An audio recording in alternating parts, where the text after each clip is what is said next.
திரு மணி அவர்கள்ட்ட இந்த சிக்கலை எப்படி தனி நபர் வெளியேறி இருக்கிறார் அப்படின்னு புரிஞ்சுக்கிறதா? ஏன்னா அவர் வைக்கிற ஸ்டேட்மெண்ட் பெருசா இருக்கு. இப்ப வில்சன் சொல்றது வெளியேறவங்க 1000 காரணம் சொல்லுவாங்கங்க அப்படின்ற ஒன்று. திரு அன்வர் ராஜா சிறுபான்மை வாக்கு வங்கி அதுக்காக மட்டும் போயிட்டாரா, இல்ல கட்சிக்குள்ள சிக்கல் இருக்கு அப்படின்றதுக்காக போயிட்டாரா அப்படின்ற ஒன்று.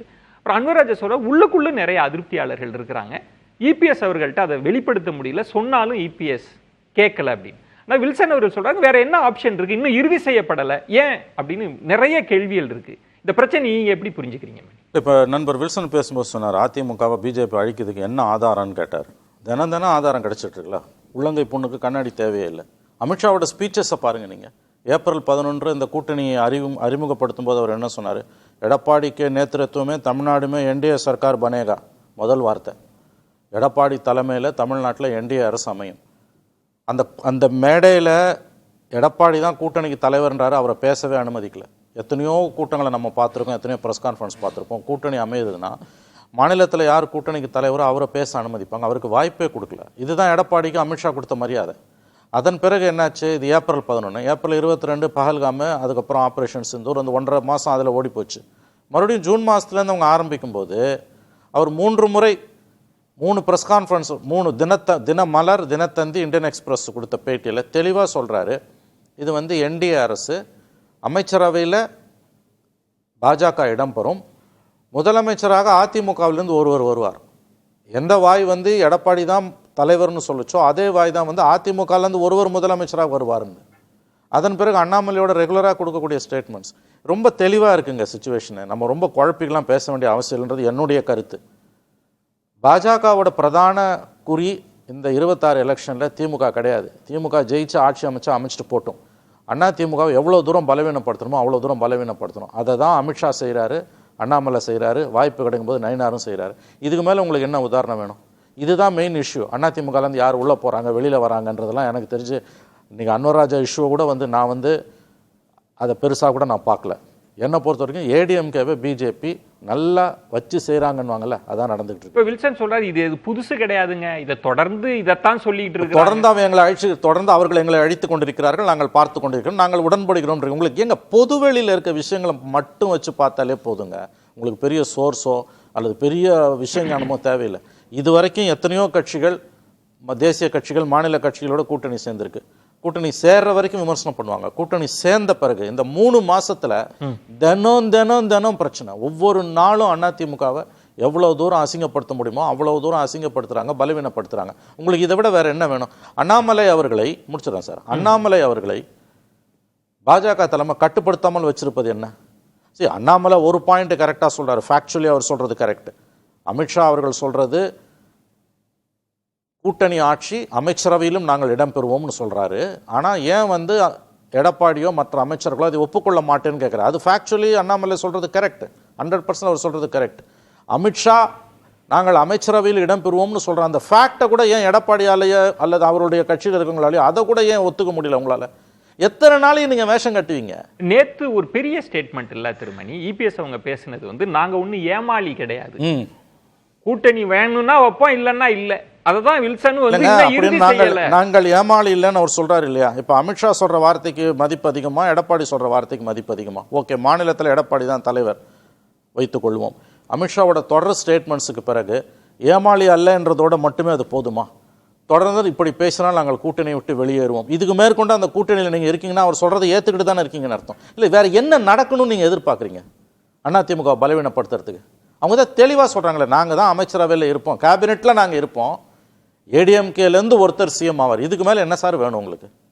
எத்தனை நாளைக்கு நீங்கள் வலிக்காத மாதிரி நடிப்பீங்க? வில்சன் இதில் மணி அவர்கள் சொன்னதோட கூடுதலாக கட்சியை விட்டு பலரும் வெளியில் போவாங்க, தலைமை மீது அதிருப்தி, இந்த மாதிரியான விஷயங்கள் சொல்லிட்டு போயிருக்கிறாங்க. ஆனால் இந்த ஸ்டேட்மெண்ட் ரொம்ப பெரிய ஸ்டேட்மெண்ட்டாக இருக்குது. கட்சியை அழிக்க பார்க்குறாங்க பாஜகன்றதும் மணி அவர்கள் சொன்னதுக்கும் சேர்த்தே நீங்கள் விளக்கம் சொல்லுங்கள். அதாவது வெறும் வெக்காபுலரி மேட்டர் தான் அது. அதாவது ஏற்கனவே நீங்கள் சொன்ன மாதிரி மேடையில் இப்போ மணி அவர்கள் சொன்னதை நான் ஏற்றுக்கிறேன். வாய்ப்பு கொடுத்துருக்கணும், எடப்பாடி பேசியிருக்கணும், அது குறை தான், இல்லைன்னு சொல்லலை. ஆனால் அந்த மேடையில் சொல்லிட்டாரு முதலமைச்சர் வேட்பாளர் எடப்பாடி பழனிசாமி தான்றது. ஆனால் இப்போ இந்த பேட்டியில் கேட்கும்போது மறுபடியும் அந்த நிருபர் ஒரு கேள்வியை கேட்குறாரு. அதுக்கு முந்தின கேள்வி அந்த பேட்டி மொத்தமும் நான் பார்த்தேன். அதாவது பிஜேபி எம்எல்ஏக்கள் அமைச்சரவையில் பங்கு பெறுவார்களா கேட்டாங்க. ஆமான்னு சொன்னாங்க. அடுத்த கேள்வி, அப்பனா முதலமைச்சர் வேட்பாளர் யாருன்னு கேட்டாங்க. எப்படி அவர் ஒரு கிண்டலோட அந்த நிருபர் கேட்டாரோ அதே கிண்டலோட அவர் என்ன சொன்னார்னா, பிஜேபி அமைச்சரவையில் பங்கு பெறும். அவர் கேட்ட கேள்வியோட தொனி என்னன்னா, அப்போ பிஜேபி முதலமைச்சர் ஆவாரான்ற தொனியில கேட்டதுக்கு, எங்க அதிமுக தான் தலைமைன்னு சொல்லிட்டேன், அப்போ முதலமைச்சர் அதிமுக தான் வருவாரு அப்படின்ற ஒரு கிண்டல் தொனியில் தான் சொன்னார் ஒழிய, ஒருவேளை நிருபர் எப்படி நம்ம எடப்பாடியார்கிட்ட கேட்டார் தெரியுமா, முதலமைச்சர் வேட்பாளர் நீங்க தான், அமித்ஷா அமைச்சரவையில பங்குன்னு சொல்றாருன்ற கேள்வியை குறுக்கு கேள்வி கேட்டாங்கல்ல, அதே குறுக்கு கேள்வி அந்த நிருபரியா அமித்ஷா கேட்கல. அதாவது எடப்பாடி இல்லையான்ற வார்த்தை இபிஎஸ்ன்றத கூட விட்டுறலாம். இப்ப ப்ராப்ளம் வந்து நாங்க ஆட்சி அதிகாரத்தில் பங்கு பெறுவோம், அமித்ஷா அடுத்த கட்டத்துக்கு வராங்க, எங்க கொள்கையை நாங்கள் அமல்படுத்துவோம்ன்றது மணி அவர்கள் நிறுத்தின புள்ளி அது. இப்ப இந்த சிக்கலுக்கு விடை காண முடியாம என்ன இப்ப கேசிபி கூட்டணி ஆட்சி பிரச்சனை சொல்றீங்க, நான் தான் சொன்னேன். இப்ப ஆரம்ப கட்டத்தில் அவங்க விருப்பத்தை சொல்லியிருக்காங்க ஒழிய யாரும் குறுக்கு கேள்வி அவர்கிட்டையும் கேட்கல. இந்த மாதிரி எடப்பாடி சொல்றாரு அவங்க தனித்து தான் ஆட்சி அமைப்பாங்கன்னு யாரும் அமித்ஷா கிட்ட போய் கேட்கல. இது ஒண்ணு. இதே மாதிரி வந்து முரண்பாடுகள் எல்லா கூட்டணியிலும் இருக்கும்.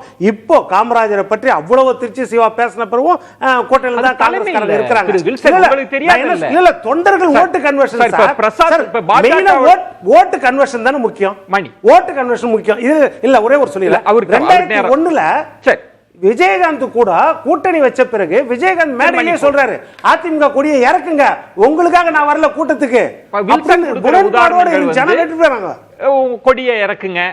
திருச்சி வேலுச்சாமி சொன்ன இஷ்யூ இது மாதிரி அமித்ஷா சொன்னதும் சமமா இருக்கு, எல்லாம் இருக்கிறது தான். அப்படி புரிஞ்சுக்க இப்படி எல்லாம் பேசுவது மூலமா நண்பர் வில்சன் மகிழ்ச்சி அடைவார் என்றால் நான் அவர் மகிழ்ச்சியை கெடுக்க விரும்பவில்லை. ரொம்ப தெளிவா இருக்கு சார். இதுக்கு மேலே இதுக்கு என்ன பரிமேலழகர் பொழிப்புரையா தேவை? உங்களை அதிமுகவை எவ்வளோ தூரம் பலவீனப்படுத்த முடியுமோ பலவீனப்படுத்துகிறாங்க. அவர் ஆகஸ்ட் 21 அண்ணாமலை அவர்கள் தமிழக பாஜக தலைவராக பொறுப்பேற்ற பிறகு கொடுத்த முதல் செய்தியாளர் சந்திப்பு மட்டும் நீங்கள் நினைவில் கொள்ள வேண்டும். அவர் சொன்னார், இதுவரை தமிழக அரசியல் திமுக அதிமுக என்று இருந்தது, இனிமேல் திமுக பாஜக என்று தான் இருக்கும்னார். ஜெயலலிதா கலைஞர் மரணத்துக்கு பிறகு தமிழகத்தில் ஒரு அரசியல் வெற்றிடம் ஏற்பட்டிருக்கிறது. அதில் திமுகவோட ஸ்பேஸை அவங்க நல்லா இப்போ கன்சால்டேட் பண்ணிக்கிட்டாங்க. ஏடிஎம்கேவோட ஸ்பேஸ் நம்ம கையில் வந்தால் தான், அல்லது அதில் எவ்வளோ தூரம் சரிவு வருதோ, எவ்வளோ தூரம் அதிமுக பலவீனப்படுதோ அந்த அளவுக்கு தான் பாஜக வளர முடியும் என்று பாஜக தலைமை உறுதியாக நம்புகிறது. அதனுடைய வெளிப்பாடு தான் அமித்ஷா அவருடைய பேச்சுக்கள், அதனுடைய வெளிப்பாடு தான் அண்ணாமலை தொடர்ந்து பேசுறது. இந்த மாதிரி ஒரு கூட்டணி கடந்த காலங்கள் நான் பார்த்ததில்லை.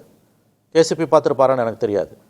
அலைன்ஸ்னு ஃபார்மலைஸ் ஆன பிறகு தினம் அந்த கட்சியை, எந்த கட்சியை நம்பி இவர்கள் கூட்டணி வைக்கிறார்களோ, பெரிய கட்சியை, மாநில கட்சி, அந்த கட்சியை பலவீனப்படுத்தக்கூடிய பேச்சுக்களை, அதுவும் இது கோர் இஷ்யூ. காமராஜ் அவர்களை பற்றி காமராஜ் அவர்களை பற்றி வந்த விமர்சனத்துக்கும் இதுவும் ஒன்னா ஒப்பிடுறது எந்த விதத்தில் நியாயம்னு எனக்கு தெரியல. இது கோர் இஷ்யூ. இன்னொன்று கீழே ஜெல் ஆவல் ஆல்ரெடி டிசாஸ்டர். இது எழுதி வச்சுக்கோங்க. 96 ஜெயலலிதா நரசிம்மராவ் அலையன்ஸ் எப்படி போச்சோ அந்த மாதிரி இது போகுது. அவ்வளோ பிரச்சனை இருக்குது உங்களுக்குள்ள. இதில் அன்வர் ராஜா மாதிரி தலைவர்கள் வெளியில் வருது, இன்னும் சிலர் வெளியில் வருவாங்கன்றாங்க. அவங்க வந்தாலும் வராட்டியும் அமித்ஷாவோட பேச்சுக்களும் அண்ணாமலையோட பேச்சுக்களும் இந்த கூட்டணியை கீழே கொண்டு போய் சேர்க்கவே சேர்க்க. திருமணி ஒரு இடம் கவனிங்க. திரு இபிஎஸ் பாயிண்ட் ஆஃப் வியூலேருந்து பார்க்குறப்ப ஒரு பக்கம் நான் தனிச்சு நிற்கிறேன் அப்படின்னு சொன்னால், அதிமுகவிலிருந்து ஒரு அணியினர் கிளம்பி பாஜகவோட வச்சிருந்தா 25 சீட்டு ஜெயிச்சிருக்கலான்றதும் பாஜக தலைவர்களை சந்திக்கிற தன்மையும் இருக்கு. சரி, கூட்டணி வச்சா இந்த புறம் ஏன் கூட்டணி வச்சிங்க அப்படின்னா அவர் எப்படி காய்களை நகர்த்துறதுன்ற ஒரு சிக்கல். இல்லைங்க, எடப்பாடி பழனிசாமியோட நெருக்கடி எனக்கு புரியுது. ஆனால் அதுக்கு தீர்வு சொல்றது என் வேலை இல்லை. நான் என்ன நடக்குதுன்றதை சொல்றேன். ஒரு அப்சர்வரா, ஒரு பத்திரிகையாளனா, பிஜேபி அதிமுகவை அழிக்கிறது. அவங்க பிரதான நோக்கம் திமுகவின் வெற்றியை தடுப்பதல்ல, அதிமுகவை எவ்வளவு தூரம் முடியுமோ அவ்வளவு தூரம் இந்த தேர்தலில் பலவீனப்படுத்துவது.